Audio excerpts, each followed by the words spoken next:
ಅಕಸ್ಮಾತ್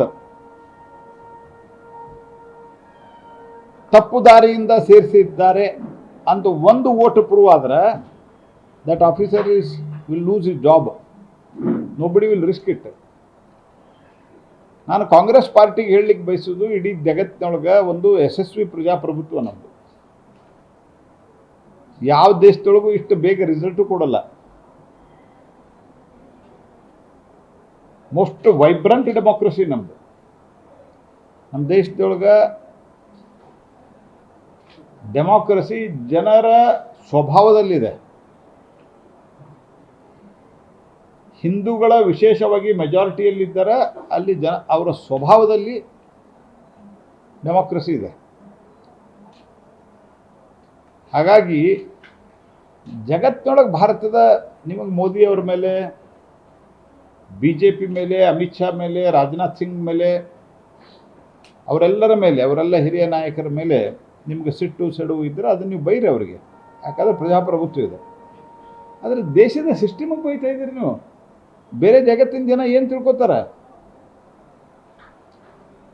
ನಾವು ಯಾಕಂದ್ರೆ ಓಲಪ್ಪ ಏನಾದರೂ ಕನಿಷ್ಠ ಒಂದು 280 ಮಾಡ್ಕೋತಿದ್ವಲ್ಲ ನಾವು ಲೋಕಸಭೆ ಒಳಗೆ. ಏನಾದ್ರು ಕಾಮನ್ ಸೆನ್ಸ್ ಇದೆಯಾ ಕಾಂಗ್ರೆಸ್ ಪಾರ್ಟಿಗೆ, ರಾಹುಲ್ ಗಾಂಧಿಗೆ? ಈ ರೀತಿ ಒಂದು ಬುದ್ಧಿಹೀನತೆಯನ್ನು ಜನರ ಮುಂದೆ ಪ್ರದರ್ಶಿಸಿ ಜಗತ್ತಿನೊಳಗೆ ಭಾರತದ ಪ್ರಜಾಪ್ರಭುತ್ವ, ಭಾರತದ ಸಿಸ್ಟಮು, ಭಾರತದ ಇನ್ಸ್ಟಿಟ್ಯೂಷನ್ ಬಗ್ಗೆ ಅಪಮಾನ ಮಾಡ್ತಾ ಇದ್ದೇನೆ. ಅಂಕಿ ಸಂಖ್ಯೆಗಳ ಸಹಿತವಾಗಿ ಮಹಾರಾಷ್ಟ್ರದಲ್ಲಿ ಏನಾಯ್ತು ಅಂತ ಕೊಟ್ಟಿದ್ದಾರೆ.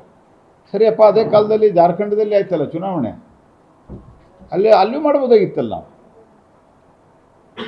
ಜಾರ್ಖಂಡ್ ಇದೆ ಮಿನರಲ್ ರಿಚ್ ಸ್ಟೇಟ್, ಯಾಕೆ ಮಾಡಲಿಲ್ಲ? ಅಂದರೆ ಇದಕ್ಕೇನು ಅರ್ಥ ಇಲ್ಲ. ಸೋತಾಗ ಕುಣಿಲಿಕ್ಕೆ ಬರಲಾರದವನಿಗೆ ನೆಲ ಡೊಂಕು ಅಂಥೇಳಿ ನಮ್ಮಲ್ಲಿ ಒಂದು ಗಾದಿ ಮಾತದ, ಇನ್ನೊಂದು ಗಾದಿ ಮಾತದ, ಕೈಲಾಗದವ ಮೈಯೆಲ್ಲ ಪರಚಿಕೊಂಡಂತ. ಕಾಂಗ್ರೆಸ್ ಪಾರ್ಟಿ ಈ ಮಾನಸಿಕತೆಯಿಂದ ಎಲ್ಲಿ ತನಕ ಹೊರಗೆ ಬರುವುದಿಲ್ಲ ಅಲ್ಲಿಯವರೆಗೆ ಕಾಂಗ್ರೆಸ್ ಪಾರ್ಟಿ ಯಶಸ್ವಿ ಆಗಲಿಕ್ಕೆ ಸಾಧ್ಯ ಇಲ್ಲ. ಕಾಂಗ್ರೆಸ್ ಪಾರ್ಟಿಗೆ ದಿಲ್ಲಿಯಲ್ಲಿ ಯಾಕೆ ಓಟ್ ಹಾಕ್ಬೇಕು ಜನ? ಇದನ್ನು ಹೇಳ್ಬೇಕಿಲ್ಲ. ಆಮ್ ಆದ್ಮಿ ಪಾರ್ಟಿಯ ವಿರುದ್ಧವಾಗಿ ನೀವು ಈ ಚುನಾವಣೆ ನಿಂತಿದ್ದೀರಿ, BJP ವಿರುದ್ಧವಾಗಿ ನಿಂತಿದ್ದೀರಿ. 6 ತಿಂಗಳ ಆಮ್ ಆದ್ಮಿ ಜೊತೆಗೆ ನೀವು ಹೊಂದಾಣಿಕೆ. ಜಸ್ಟ್ 6 months ಬ್ಯಾಕ್ ಯಾವ ಪಾರ್ಟಿ ನಿಮ್ಮನ್ನು ಮುಗಿಸ್ತಾರೋ ಅವ್ರ ಜೊತೆ ನಿಮ್ಮ ನೆಕ್ಸ್ಟ್ ಇಯರ್ ಹೊಂದಾಣಿಕೆ ಇರ್ತದೆ. This is Congress party. ನಿಮ್ಮ ಜಾರ್ಖಂಡ್ ಮುಕ್ತಿ ಮೋರ್ಚಾದವರು ಕಾಂಗ್ರೆಸ್ ಪಾರ್ಟಿಯನ್ನು ಮಣ್ಣು ಮಾಡಿದರು, ಅವ್ರ ಜೊತೆಗೆ ನಿಮ್ದು ಹೊಂದಾಣಿಕೆ. ಅವ್ರು ನಿಮ್ಮ ಸರ್ಕಾರದ ಕೂತ್ಕೊಳ್ಳೋದಿಲ್ಲ. ಆಮೇಲೆ ಆ ನಂತರ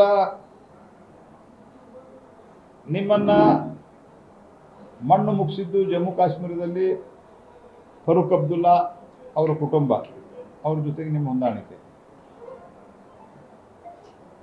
ಅವ್ರು ನಿಮ್ಮ ಸರ್ಕಾರದಾಗ ತೊಗೊಂಡಿಲ್ಲ. ಕೆಲವರು ಕಂಡೀಷನ್ ಹಾಕಿದ್ರಲ್ಲೇ, ಇವ್ರಿಗೇನು ಬೆಂಬಲ ಕೊಟ್ಟರಲ್ಲ, ಇಂಡಿಪೆಂಡೆಂಟ್ ಇದ್ದವರು ಕಾಂಗ್ರೆಸ್ ಪಾರ್ಟಿ ಒಳಗೆ ತೊಗೊಂಡ್ರೆ ನಾವು ನಿಮಗೆ ನಿಲ್ಲೋದಿಲ್ಲ ಅಂಥೇಳಿ, ನಾವು ನಿಮ್ಮ ಜೊತೆಗೆ ನಿಲ್ಲೋದಿಲ್ಲ ಅಂತ. ಹಿಂಗೆ ಕಾಂಗ್ರೆಸ್ ಪಾರ್ಟಿ ಹೊರಗೆ ಇರ್ಬೇಕಾಯ್ತು. ಜಾರ್ಖಂಡದಾಗ ಇವ್ರು ಹಣೆ ಬರ ಏನದ, ಉಪಮುಖ್ಯಮಂತ್ರಿ ಕೊಡು ಅಂತ ಹೇಳಿದ್ರು. 2 ಕೊಡ್ತೀವಿ, ಬರೋದಿಲ್ಲ, ಬರೀ ಇಲ್ಲ ಹೋಗ್ರಿ ಅಂದರು. ಬರ್ತೀವಿ ತಾವಾಗ ಹೋಗ್ಯಾರು ಕಾಂಗ್ರೆಸ್ ಪಾರ್ಟಿಯವರು. ಆನಂತರ ದಿಲ್ಲಿಯಲ್ಲಿ ಆಮ್ ಆದ್ಮಿ ಪಾರ್ಟಿ, ಪಂಜಾಬ್ದಲ್ಲಿ ಆಮ್ ಆದ್ಮಿ ಪಾರ್ಟಿ ಜೊತೆಗೆ ಹೊಂದಾಣಿಕೆ. ಲೋಕಸಭೆಯೊಳಗೆ ಅಲ್ಲಿ ಹೊಂದಾಣಿಕೆ ಇಲ್ಲ, ದಿಲ್ಲಿಯಲ್ಲಿ ಹೊಂದಾಣಿಕೆ. ನಿಮ್ಮ ಜನ ನಂಬ್ತಾರೆ ಹಂಗೆ? ನಿಮಗೊಂದು ಪಾಲಿಸಿನೇ ಇಲ್ಲ, ನಿಮಗೊಂದು ಸ್ಟ್ಯಾಂಡೇ ಇಲ್ಲ. ನಮ್ಮನ್ನೇ ಇಲ್ಲೇ ಹೇಳಿದ್ದೆ, ಎಲ್ಲೋ ಹೋಗಿದ್ನೆ, ಬಸ್ ಸ್ಟ್ಯಾಂಡ್ ಅವ್ರದ್ದು. ಬಸ್ ಬರ್ತಿರ್ತಾವ ಹೋಗ್ತಿರ್ತಾವ, ಅಂತಂದ್ರೆ ಕಾಯಂ ಒಂದು ಇದಿರಲಿಲ್ಲ.